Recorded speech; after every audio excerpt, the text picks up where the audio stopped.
Fala galera, tudo bem? O assunto de hoje por aqui é Fernando Torres, que anunciou a sua aposentadoria, né? Aos 35 anos, vai largar de vez o futebol profissional e é uma carreira que teve momentos tão diferentes, né? Que acaba virando um personagem extremamente rico também por tudo que aconteceu ao longo do tempo, pela imagem positiva no primeiro momento, depois já um pouco mais arranhada. Antes de falar um pouco mais sobre Fernando Torres, se inscreva aqui, é só clicar aqui embaixo, um clique você já se inscreve no canal, pode participar também, manda aí seu comentário, curta o vídeo também. O Torres foi um jogador que começou a carreira num nível espetacular, né? Então se a gente fala de Fernando Torres, talvez para muita gente fique a imagem do atacante até ridicularizado muitas vezes, né? Virou meio que motivo de piada na passagem pelo Chelsea, dali para frente um jogador muito mais marcado por atuações ruins, por gols perdidos, do que pelo grande atacante que ele foi. Talvez até por isso, acho que seja um personagem que vale destacar um pouco mais. Por quê? Porque muita gente começou a acompanhar futebol internacional ou mais pra frente, ou até por uma questão de idade mesmo, acabou pegando o Torres do Chelsea, o Torres da reta final, da segunda passagem pelo Atlético de Madrid, e acabou não vendo o Torres, que foi um dos melhores jogadores do mundo, né? Então se a gente fizer esse recorte, eu acho que a carreira do Torres pode ser cortada ao meio. Se a gente for olhar para um jogador que se aposenta aos 35 anos de idade, se a gente olha para o Torres até 2010, é um dos melhores atacantes do mundo, que chegou a ser, inclusive, terceiro lugar no prêmio de melhor jogador do mundo, né? E depois disso, um atacante no nível médio, que não se destacou, que teve um ou outro momento, mas que teve, geralmente, investimento e expectativa alta, sem responder, sem entregar o que prometia, e até por isso, muitas vezes, ridicularizado. Agora, mais do que isso, né? O Torres foi um jogador que foi muito marcante na carreira. Ele é um símbolo muito grande para duas instituições, digamos assim. Uma delas, a Espanha.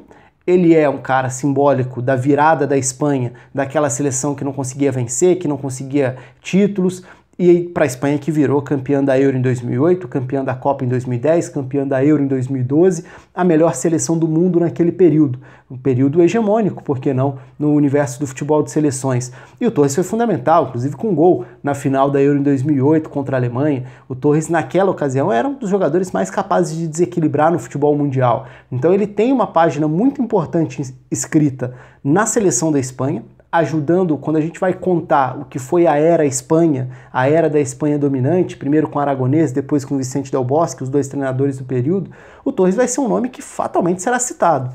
E mais também, se a gente volta um pouco mais no tempo, a importância dele para o Atlético faz com que ele seja um dos maiores ídolos da história do clube. E não é exagero tratar dessa forma. Ele é adorado pelo torcedor do Atlético, porque ele também simboliza uma mudança. O Torres surge num cenário que era muito complicado. O Atlético chegou a ser campeão espanhol no meio dos anos 90, com o Simeone, inclusive na época jogador, né? Mas depois é rebaixado. E quando o Torres surge, ele surge como uma grande promessa, uma esperança de alguém que possa surgir vindo da base para mudar o rumo do Atlético na época na segunda divisão espanhola. E com ele, o Atlético tem um rendimento bom, consegue voltar à elite, claro que ainda não para brigar, porque isso só aconteceria quase na década seguinte mesmo, principalmente depois que o Simeone assumiu o comando técnico. Mas o Torres foi, naquele momento, em quem a torcida se agarrou ali como o cara que poderia dar um motivo de alegria. E deu, porque o Torres jogou muita bola. O Torres, se a gente pegar 2002, 2003, né? Ele surge em 2001, mas 2002, 2003 para frente vai virando cada vez mais uma realidade, um atacante muito jovem no Campeonato Espanhol, mas já se destacando, até depois se transferir para o Liverpool, onde para mim ele teve o melhor momento da carreira.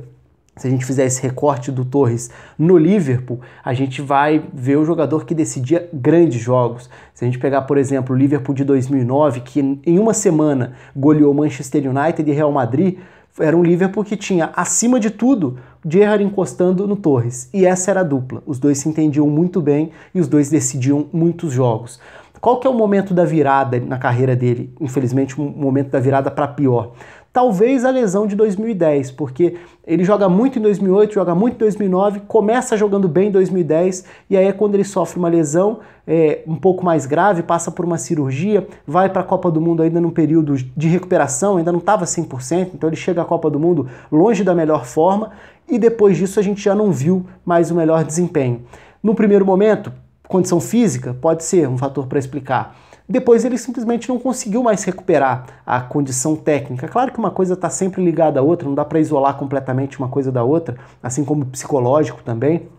Talvez por ser um atacante que tenha tido tanta potência no sentido de usar a força para as arrancadas, para botar na frente, e aí a qualidade técnica vinha junto para definir muito bem as jogadas, fazer gol de fora da área, fazer gol batendo forte, batendo colocado. Talvez sem essa mesma explosão ele tenha perdido um fator importante.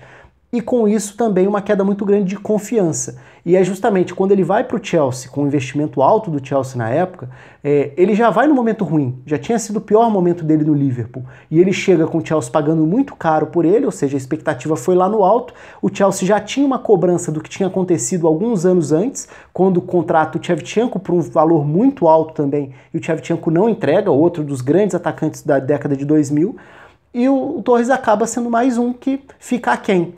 Por mais que ele tenha tido participação importante, né, o Torres fez gol importante em mata-mata de Champions no ano do título de Champions do Chelsea, em 2011-2012. Então o Torres também teve sua participação dentro da trajetória do Chelsea, mas já muito mais frustrante, porque já não era o mesmo Torres.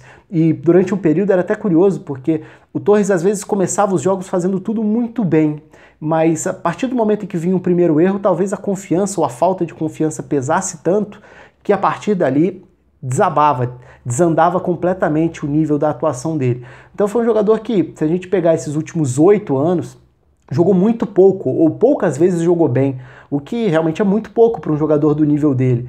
E aí, se a gente for lembrar da idade, a gente está falando de um jogador que parou de jogar bem aos 27 anos, mais ou menos, o que é muito cedo. Então a carreira realmente poderia ter sido muito maior do que foi, mas ao mesmo tempo é muito legal ver o reconhecimento mundial de que quando ele anuncia a aposentadoria, todo mundo se lembra da primeira década de carreira, de quando ele de fato foi um atacante fenomenal, mesmo que não tenha sido com a longevidade que poderia, talvez pelas lesões, talvez pela confiança, talvez pela parte técnica, enfim, acho que tudo ao mesmo tempo, mas ele não voltou a ser o grande jogador que foi, um dos melhores atacantes da década de 2000, ali da segunda metade da década de 2000, certamente. Um jogador brilhante de ver jogar, pena que por tão pouco tempo. Então é mais um dessa geração que se despede. Estava no Japão, para muita gente até já estava aposentado, porque de fato ele já tinha sumido um pouco do mapa, mas agora anunciou para valer a despedida dos gramados. Deixa aí seu comentário sobre a carreira do Torres, sobre o momento que você se recorda mais ou que você acha que tenha sido o melhor dele. Eu me lembro muito do início dele no Atlético, acho que era um jogador que realmente era muito especial na forma que surgiu, mas o Liverpool foi onde ele teve momento de talvez melhor 9 ou um dos melhores 9 do futebol mundial. Comenta aí, se inscreve no canal também. Um abraço a todos e até a próxima.